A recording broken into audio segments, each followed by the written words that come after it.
Hello everyone, जैसे कि sound chapter चल रहा है तो लास्ट क्लास में हम लोगों ने जो टॉपिक का कंप्लीट किया था वो था एको और रिवर्बरेशन। एको और रिवर्बरेशन में हम लोग ने जो है वो फ़र्क समझा। एको मीन्स एक ही आवाज़ हम लोगों को एक मिनट पहले ये देख लेते हैं व्हाट इज़, पहले रिफ्लेक्शन समझ लेते हैं। Reflection is of sound is that is incident of sound waves, जैसे कि यहाँ देखा हम लोगों ने, और वो रिफ्लेक्टेड, और उसका जो रिफ्लेक्टेड साउंड है वो मीन्स जैसे लाइट जैसे रिफ्लेक्ट होता है वैसे साउंड भी रिफ्लेक्ट होता है। तो इसका है दो टाइप से, echo and reverberation. Echo is जब time gap is between 0.1 second का गैप होता है between the in the original sound. तो ये जो है ये 2-3 बार हमको सुनाई देगा, जबकि रिवर्बरेशन है वो एक ही बार एक ही वर्ड थोड़ा खींचा हुआ सुनाई देता है हम लोगों को। तो ये था एको का ये मिनिमम डिस्टेंस देखिए कितना होना चाहिए between reflecting surface and audience, 17.2 metres. Reverberation is persistence of the sound means थोड़े देर तक उसका कंटिन्यूटी होता है। देन तो इसको अवॉइड करने के लिए क्या करते हैं हम, हॉल में वगैरह एब्जॉर्बिंग मटेरियल्स हम लगा देते हैं, जैसे कि कारपेट्स है, कर्टन्स है, साउंड पैनल्स है, जो कि एक स्पेशली जो सिनेमा थिएटर में साउंड एब्जॉर्ब करने के लिए लगाया जाता है। फिर ये था multiple reflection of the sound, इसका यूज़ क्या है, इसे कहाँ मतलब हॉर्न्स, ट्रम्पेट, ये सब इस तरीके से डिज़ाइन किया गया है कि वो उसी डायरेक्शन में सुनाई देगा और हर जगह पे नहीं। देन ये जो all the instruments work on the phenomenon of multiple reflection of the sound. Then it is used in stethoscope to listen to a patient's heartbeat. Where concert halls are generally covered so that sound can reflect it and react in wider audience.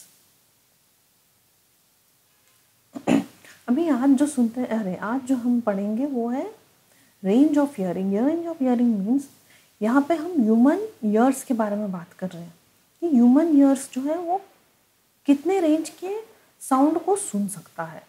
तो ये normal range है 20 hertz to 20,000 hertz के बीच में। 20,000 जो hertz से जो कम है वो सुनाई नहीं देगा, और 20,000 से भी ज़्यादा है ये नहीं सुनाई देगा। So the sound of the frequencies lower than 20 hertz are known as infrasonic.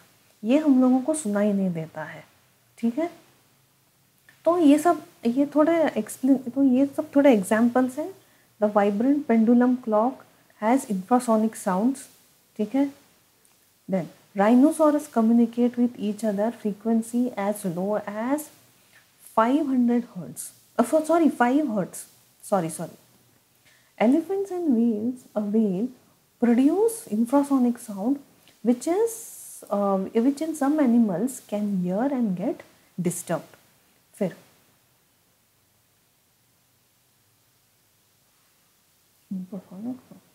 अभी sound of frequencies higher than 20,000 hertz are known as ultrasonic. इससे क्या बोलते हैं हम, अल्ट्रासोनिक।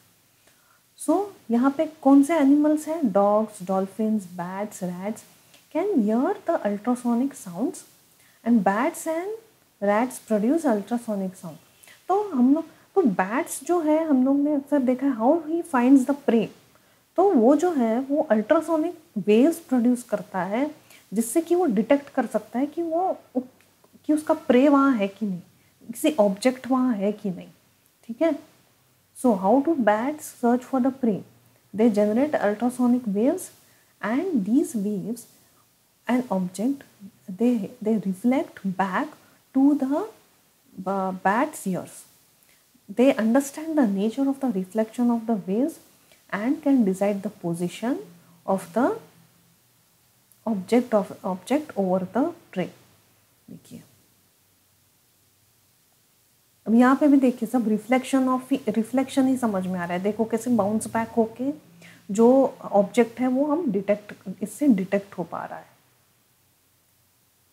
अभी एप्लीकेशंस देखते हैं। एप्लीकेशंस ऑफ अल्ट्रासाउंड ये अक्सर कहाँ यूज़ किया जाता है, जैसे मेडिकल फील्ड में आजकल बहुत यूज़ हो रहा है अल्ट्रासाउंड का, अल्ट्रासोनिक वेव्स के बारे, अल्ट्रासोनिक हम जो बोलते हैं सोनोग्राफी वगैरह। The ultra waves are sound waves with higher frequency, ये जो है वो हायर फ्रीक्वेंसी होते हैं। Due to this they can travel long distance despite of any obstacles in their path. High frequency के वजह से ये जो जो ऑब्स्टिकल्स होता है उससे भी ये पार कर पाते हैं। The ultrasound waves are used in clearing the objects that are hard to reach, such as spiral tube और electronic components. ये यूजुअली एक सोल्यूशन में डाल के फिर इसमें जो अल्ट्रासोनिक वेव्स हैं वो पास ऑन करते हैं, ठीक है, वो क्लीन करने के लिए।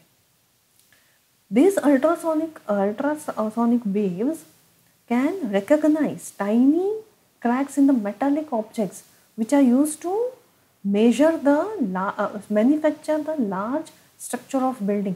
जैसे कि मेटालिक ऑब्जेक्ट्स बहुत यूज़ किया जाता है बड़े बड़े बिल्डिंग्स में, तो जब क्रैक्स है कि नहीं ये कैसे पता चलेगा, यहाँ पे ये यूज़ किया जाता है।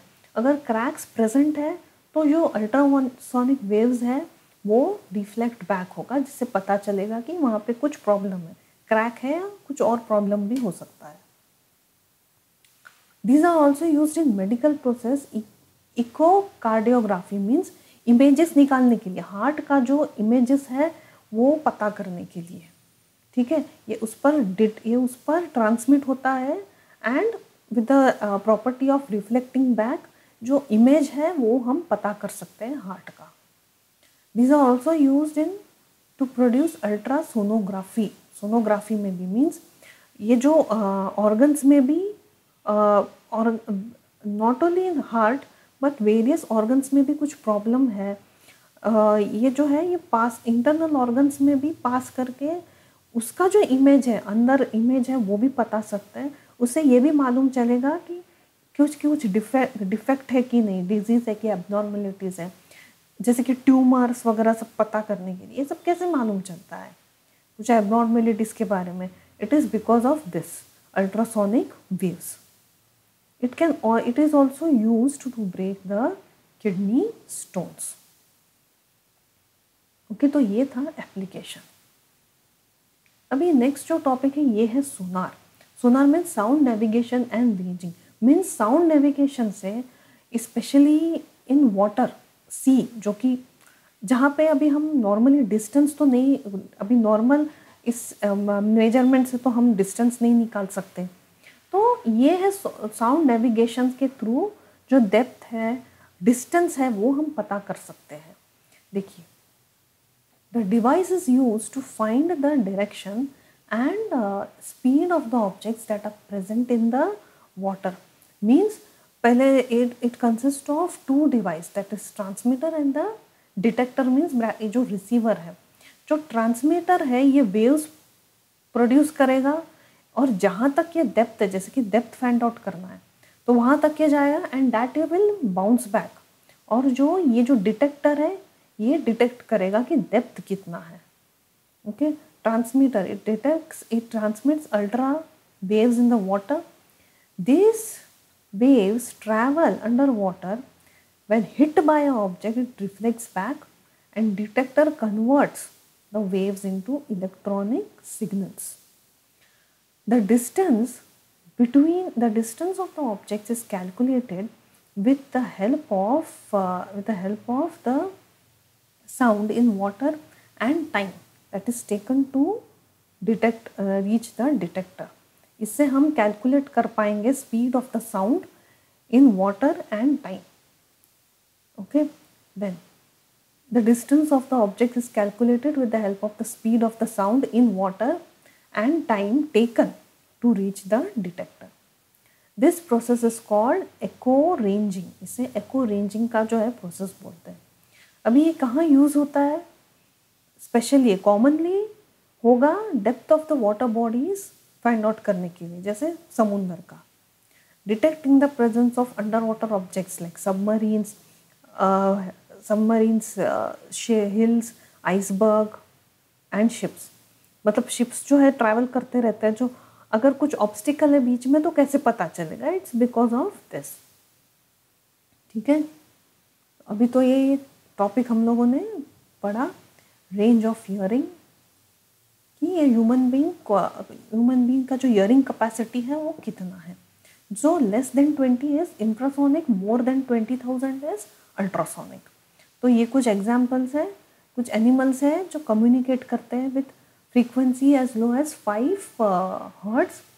देन एलिफेंट्स एंड वेव्स भी प्रोड्यूस करता है ultrasonic waves with which some animals can hear and get disturbed. Then the sound of the frequency is higher than 20,000 hertz, which are known as ultrasonic waves. Then dogs, dolphin, bats, they can hear ultrasonic sound. Bats and rats produce ultrasonic waves.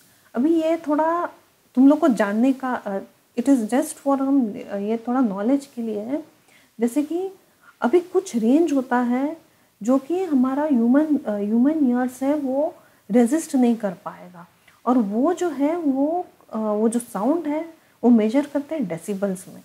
हम अक्सर कहते हैं कि airport के सामने, specially airport के सामने जो हाउसिंग है वो नहीं करना चाहिए, बिल्डिंग्स रेजिडेंशियल, क्योंकि जो एरोप्लेन का जो टेक ऑफ है, जब टेक ऑफ करते वक्त वो जो साउंड होता है that is not good for your कान, ईयर्स के लिए, हमारे कान के लिए वो जो साउंड प्रोड्यूस होता है इट्स नॉट गुड, वो अच्छा नहीं है, वो हार्मफुल है। मतलब ऐसा नहीं कि उसमें हम लोगों को जो डेफनेस आएगा वो नहीं, बट वो हमारे कान जो है उससे वीक पड़ जाता है। And this is more and it is ये जो है ये मेजर किया जाता है डेसिबल्स में, ठीक है। तो इसका जो अक्सर जो टेक ऑफ करते वक्त जो साउंड प्रोड्यूस होता है इट इज़ 120 डेसिबल्स और more than 120 decibels, which is जो कि हमारे कानों के लिए वो अच्छा नहीं है, इट्स हार्मफुल। अगेन हम लोग जब गन शूटिंग करते वक्त तो पता है हम लोग कान में वो बड़ा प्लग लगाते हैं, क्यों? क्योंकि उसका जो भी साउंड प्रेजेंट होता है दैट इज़ ऑल्सो वो भी जो है हमारे कानों के लिए अच्छा नहीं है। It is more than 140 decibels, जो कि वो जो अंदर मतलब हमारे कान जो है उससे धीरे धीरे वीक होना शुरू होगा। मतलब डेफनेस तो नहीं पर धीरे धीरे जो हमारे सुनने की जो क्षमता है वो जो है वो कमती होता जाएगा। तो ये जो है ये 140 डेसिबल्स में होता है। तो ये सब जानने के लिए ये सब भी जानना है कि कौन से रेंज का जो है जो साउंड है वो हमारे कान के लिए हानिकारक हो सकता है। So how do bats search there pray? Bats produce ultrasonic waves, ठीक है, दे रिफ्लेक्ट बैक, और इससे पता चलता है कि उनका प्रे किधर है। फिर ये जो कुछ है अल्ट्रासाउंड का जो एप्लीकेशन है ये हम लोगों ने पढ़ा, मोस्टली मेडिकल फील्ड में होता है इसका यूज़। फिर सोनार क्या है? स्पेशली जो अंडर वाटर का जो डेप्थनेस है वो हम साउंड नेविगेशन से हम पता कर सकते हैं, ठीक है। अभी नेक्स्ट क्लास में नेक्स्ट टॉपिक है वो पढ़ेंगे।